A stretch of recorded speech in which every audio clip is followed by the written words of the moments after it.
আমি আজকে প্রথম বলছি এবং এটাই ঘটবে। বক্তব্যের জগৎ থেকে এবার সরে যাওয়ার পালা এসেছে আমার, কারণ আমি বহুত কষ্টে আজকে উঠেছি। একটা মানুষ 490 সুগার থাকলে তার অবস্থা কেমন হয়? আপনি আপনার ভাইকে নিয়ে ভাবেন, আপনার আব্বাকে মাকে নিয়ে ভাবেন, আর যাদের সুগার আছে। আমার এই যতক্ষণ কথা বললাম জিভ শুকিয়ে যাচ্ছে, কিন্তু পৃথিবীর কোনো কমিটি এটা মানে না, আমাকে রাতেই দেবেই। আর কে আমার একটা ছোট প্রোগ্রাম, একটা মাদ্রাসার প্রোগ্রাম 10টা থেকে 12টাতেই শেষ করলে হয়, 11টায় তুলছে। আর সময়কে এত সুন্দর মেনশন করছে আপনাদের ইমাম সাহেব। পৃথিবীতে অদ্বিতীয় ইমাম দেখলাম, একজনকে বললে 8টায় তুলবো, তাকে 9:30টায় তুলেছে। এই যে সিস্টেমিক, এটা আমাদেরকে নিজেদেরকে তৈরি করে নিতে হবে বাড়ি থেকে। যেমন একটা কথা এখনই উঠলো, চেঁচামেচি চিল্লামিল্লি হলো, কোনো যদি মুনকার দেখা হয়, আমার পাশে যিনি বসে আছেন ওনার সঙ্গে আমার বন্ধুসুলভ সম্পর্ক, তারপরও উনি আমার ওস্তাদ। ওনার জুতোতে যা আছে আমার মাথাতে তা নাই। উনি এত বড় আমার ওস্তাদ, উনি বলে দেখ যে এই কাজগুলো শরীয়তে জায়েজ আছে, আমি সবারই সামনে কান ধরে ক্ষমা চেয়ে নিব। শরীয়ত এটা পারমিট দিয়েছে, আমি এরকম করে কান ধরে উঠা বসা করে ক্ষমা চেয়ে নিব যে আমি ভুল করেছি। দ্বিতীয় নম্বর, আমার লেনদেনের ব্যাপারে যিনি কথা বলেছেন, একটা জিনিস ভাবেন, টোটাল আমার রানিং এখন বক্তব্যর সময় চলছে 24 বছর। 24 বছর আমি এই মঞ্চে ঘুরছি, 24 বছর। যে যুগে কোনো ফোন ছিল না সেই যুগের বক্তা আমি। 24 বছর, কয়েকবার বলে দিলাম 24 বছর। তার মধ্যে 13 বছর কন্ট্যাক্ট করিনি, আগে লিনি, কন্ট্যাক্ট করিনি, আগে লিনি। আজকে 11 বছর এই কাজটা চলছে। আমি কন্ট্যাক্ট করে আগে লিছি না সমাজ নিয়ে করাচ্ছে, এটা একবার ভাববেন, আপনাদের ব্রেনে ছেড়ে দিলাম। এই নিয়ে বেশি কথা বলবো না। বহু জায়গায় ক্যাশিয়ারকে পাইনি, বহু জায়গায় আর কাউকে খুঁজে পাচ্ছি না, কথা দেয়া ছিল একটা, দিচ্ছে আর একটা, নানা রকম কথা। হাজি একটা জালসায় খালি বলে দিয়ে আমি আমার বায়ানে চলে যাব, সময় নষ্ট করব না। এই জালসাটা ছিল কাটিহার আমদাবাদ, বালুয়াক নামটা ফেসবুকে প্রচার হয়ে যাবে। তো ওখানে একটা গিয়েছিলাম আজ থেকে প্রায় 10 বছর 12 বছর আগে। রাত্রি যখন 3:30, তখন আমাকে স্টেজে তুলছে। লোক আছে মাত্র 12 থেকে 13টা, আর মধ্যে অর্ধেক ঘুমিয়ে আছে, সব পালিয়ে গেছে। এখন এরই মাঝে আমি বায়ান শুরু করেছি, তখন অনেক ছেলে মানুষ ছিলাম, আজ থেকে 13 বছর আগে, মানে আমার 40-এর নিচে বয়স ছিল এখন। তো ওই জালসার সামনে মেলাতে একটা হইচই শুরু হলো, তো এই 12টা পালিয়ে গেল। থাকি আমি একা, আর কেউ নাই। স্টেজে আবার সভাপতিও ঘুমোতে গিয়েছে। তারপরে কানার মতো চালাই, 38 বয়স চালাই, কারণ পয়সা নিতে হবে, একটা ধান্দা আছে। তারপরে যখন স্টেজ থেকে নামলাম, কমিটির লোক এসে ঘেরে ধরে বলছে, মৌলানা ঝগড়া হয়ে গেল, কালেকশন হয়নি, 200 টাকা নেই। আচ্ছা, রাত 3টের পর আর কি কালেকশন হবে? আর ওই ঝগড়াতে আমার টাকাটা চলে গেল। কি আজীব ব্যাপার, কোথাও কোথাও বক্তাদের টাকা যায় জানেন? এগুলো যদি বলতে লাগি তো 2 ঘন্টা চলে যাবে। এই জন্যে গত কয়েকদিন আগে, জায়গার নাম শুনবেন না, রাত্রি শেষে খাবো, আমার অভ্যাস আছে স্টেজ থেকে নেমে হালকা খেতে হয়। খেতে গেছি, কিচ্ছু নাই, 0।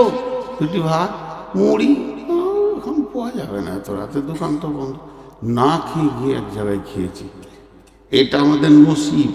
নূর মোহাম্মদ নামে মুরগা 20খানা জবাই হয়, কিন্তু আর পেটে 20 পিস যায় কিনা লাগে। এই চলছে দুনিয়াতে।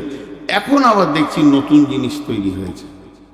আগামী বছর আমাদের বক্তাদের মে মাসে বছর শেষ হয়। এই যে সামনে এপ্রিল আসছে, 30 এপ্রিল আমাদের বছর শেষ হয়ে যায়। তারপরে মে থেকে আমরা রেস্টে থাকি, অক্টোবর থেকে আমাদের আবার সিজন শুরু হয়। এটা বক্তাদের নিয়ম। তা আগামী সিজনে ইনশাআল্লাহ আমাকে পাবেন না জলসার জগতে, ইনশাআল্লাহ পাবেন না, শুধুমাত্র বড় মাদ্রাসাটি বাদ দিয়ে। এটুকুই আপনাদের সামনে বললাম। আপনারা আমার জন্য দোয়া করেন। আমিও সুগারের রোগী। একটা সুগারের রোগীর মিজাজ কেমন হয় আপনার বাড়িতে যদি থাকে বুঝবেন। যাই হোক, আমি যে আয়াত পড়েছি এর উপরে বায়ান রাখবো, যেটা আমার দায়িত্ব ছিল সেটা আমি বলে দিয়েছি। এখন আপনাদের সামনে সূরা জুমার থেকে কয়েকটি আয়াত পড়েছি এবং সূরা জুলজিলা পড়েছি। কোরআন শরীফে, কোরআন মাজিদে আল্লাহ তাবারাক ওয়া তাআলা 114টি সূরা দিয়েছেন। তো সেই দিনে দেখছিলাম একটা বাচ্চা মেয়ে, খুব সুন্দর, আরব দেশের মেয়ে, সৌদি না হোক মিশর টিশর হবে, কিয়ামতের দিনের নামগুলো করছিল। খুব ভালো লাগছিল। আমার কাছে কয়েকটা আছে, ওর কাছে আরো নতুন কটা পেলাম। কিয়ামত, কিয়ামত শব্দের অর্থ হলো দাঁড়ানোর দিন, মানে বসতে দেওয়া যাবে না। কিয়াম, কিয়াম থেকে কিয়ামত। কিয়ামত তারই নাম মাহশার, তারই নাম হচ্ছে ইয়াউম, তারই নাম ইয়াউমুদ্দিন, তারই নাম সাআলা, তারই নামই হচ্ছে হাক্কা, তারই নাম হচ্ছে ইয়াউমুল আজিম, তারই নাম হচ্ছে নাবা, তারই নাম হচ্ছে গাসিয়া। আল্লাহ তাবারক ওয়া তাআলা কিয়ামতকে নিয়ে কোরআনে বিভিন্ন রকম করে কথা বলেছেন, বিভিন্ন রকম, বিভিন্ন রকম। কিন্তু ঘুরিয়ে একটা জিনিস, এই বিভিন্ন রকম যদি গাসিয়া নিয়ে ধরি তো গাসিয়া নিয়ে বায়ান করা হবে, তার ব্যাখ্যা আলাদা আসবে। যেমন একটা উদাহরণ আমি সব জায়গায় দিয়ে থাকি, আজও দিচ্ছি। আমার সামনে একটা মেয়ে দাঁড়িয়ে আছে, মেয়েটা হলো আমার স্ত্রী, আমার কাছে সে স্ত্রী, আমার ছেলের কাছে সে মা, আমার জামাইয়ের কাছে শাশুড়ি, আমার ভাইপোর কাছে চাচি, ভাগনার কাছে মামি, আমার শ্বশুরের কাছে মেয়ে, আমার শালার কাছে সে বোন। এইভাবে একটা মেয়ে, কিন্তু গাদা ব্যাখ্যা। এখন আমাকে যদি সুদান স্ত্রী কি করে হলো? বিয়ে করেছি, এর জন্য স্ত্রী। ছেলেকে জিজ্ঞেস করেন মা বলছো কেন? পেটে হয়েছি, এর জন্যে মা। জামাইকে জিজ্ঞেস করেন মেয়েটাকে শাশুড়ি বলছো কেন? ওর মেয়েকে আমি বিয়ে করেছি, এর জন্য শাশুড়ি। আমার ভাতিজাকে জিজ্ঞেস করেন চাচি বলছো কেন? বলো আমার চাচার স্ত্রী, তাহলে আমার চাচি। ব্যাখ্যাগুলো আলাদা হবে, ঘুরিয়ে একটা। তেমনি কিয়ামতকে আল্লাহ তাবারক ওয়া তাআলা কোরআনে যত রকম ভাবে বলেছে, ওই ব্যাখ্যাতে কিয়ামতে ঢুকে যাওয়া হবে। সাআলা ওই ব্যাখ্যায় ঢুকে যাওয়া হবে, হাক্কা ওই ব্যাখ্যায় ঢুকে যাওয়া হবে, ইয়াউম, ইয়াউমুদ্দিন, ইয়াউমুল হিসাব, ইয়াউমুল ফাসাল, মাহশার, ইয়াউমুল কিয়ামা, বিভিন্ন রকম, ইয়াউমুল ফাসল, সাআলা, বিভিন্ন রকম এসেছে। ঘুরিয়ে একটা কারিয়া, আল কারিয়া, মাল কারিয়া, ওমা আদরাকা মাল কারিয়া। কারিয়া মানেও কিয়ামত। এই বিভিন্ন ভাষা দিয়ে ওকে বোঝানো হয়েছে। এখন আল্লাহ তাবারক ওয়া তাআলা সমস্ত কিছু সৃষ্টি করেছেন, হিরে থেকে জিরে, তিল থেকে তাল, ঊর্ধ্ব থেকে অতল, আর বৃহৎ থেকে ক্ষুদ্র।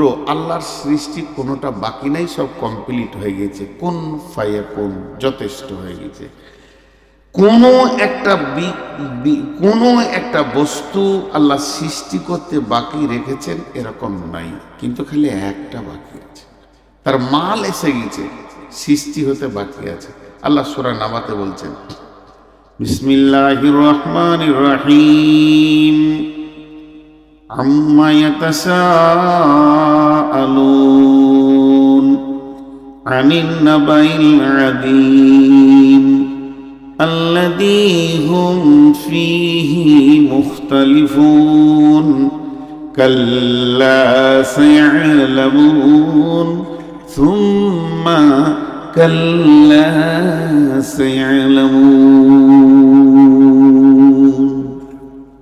জি, আল্লাহ তাবারক ওয়া তাআলা বলছেন, আম্মা ইয়াতাসাআলুন, কোন জিনিসের ব্যাপারে তোমাকে প্রশ্ন করছে? রাসূলকে জিজ্ঞেস করছে, কোন জিনিসের ব্যাপারে তোমাকে প্রশ্ন করা হয়েছে বলো। উল্টা পাল্টি প্রশ্ন, উল্টা পাল্টি প্রশ্ন, উল্টা পাল্টি প্রশ্ন। আনিন নাবাইল আযীম, বড় খবরের ব্যাপারে। আল্লাহ বলছেন কিয়ামতটা বড় খবর। আমাদের কাছে সব থেকে বড় খবর কি?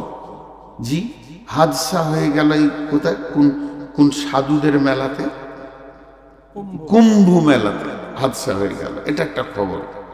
কোথায় রেল অ্যাক্সিডেন্ট হচ্ছে, এটা একটা খবর। প্লেন মানে পড়ে যাচ্ছে নিচে, তার একটা খবর। এরকম বিভিন্ন খবর আছে। ও বলবে তোর খবরটা রাখ, আমারটা হলো বড় খবর। সবাই বলবে এটা বড় খবর, এটা সব থেকে বড় খবর, এটা সব থেকে বড় খবর। কিন্তু আল্লাহ বলছে এগুলো সব ছোট খবর। কেন? কুম্ভ মেলাতে 40টা সাধু মরেছে, কিন্তু 400 জন লোক তাদেরকে উদ্ধার করতে গেছে। একটা রেল অ্যাক্সিডেন্ট হলে 2000 লোক মারা যাবে, কিন্তু 5000 লোক সেখানে দৌড়ে যাবে উদ্ধার করতে।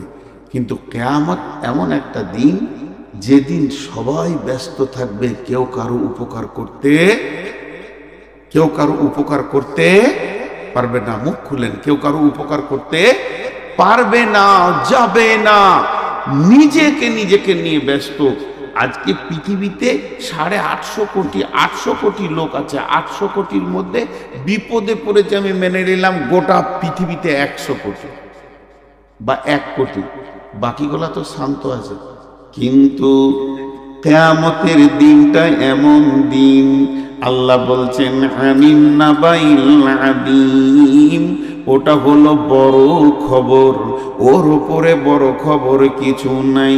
যতগুলি কবরে চলে গেছে, যাদেরকে এখন গণনায় আনা যাচ্ছে না, যারা ভবিষ্যতে আসবে তারাও আমাদের গণনার বাইরে রয়েছে। এখন আমরা যারা জীবিত রয়েছি, গণনাতে 800 কোটি মানুষ। এই 800 কোটি তো নিয়ে কিয়ামত হবে না। কিয়ামত যেদিন হবে, বিলিয়ন মিলিয়ন লোক উঠবে, আদম থেকে নিয়ে শেষ জামানা পর্যন্ত সবগুলোকে এক জায়গায় জমা করা হবে। কিন্তু সেটা এত ভয়ানক দিন হবে, একজন আর একজনের উপকার করে হাতটা ধরবে, এই সুযোগটা থাকবে না। আল্লাহ এর জন্য বলছে, এর থেকে বড় কঠিন দিন আর নাই। আপনি আমি, আমি, আপনার সাথে আমার কোনো সম্পর্ক নেই। আপনার উপরে চলবে গজব, আপনার উপরে চলবে আযাব, আমাকে দেখতে হবে। জি, একজন খালি বলবেন ইয়া উম্মতি, তিনি হলেন নবী মুহাম্মদ রাসূলুল্লাহ সাল্লাল্লাহু আলাইহি ওয়াসাল্লাম। আমরা কোন অবস্থায় থাকব? আমাদেরটা মাপার কাঁটা নাই, ফিতে নাই, যে আমাদের অবস্থাটাকে মেপে দেওয়া হবে। কেন? তাহলে একটা নবীর কথা শুনেলেন।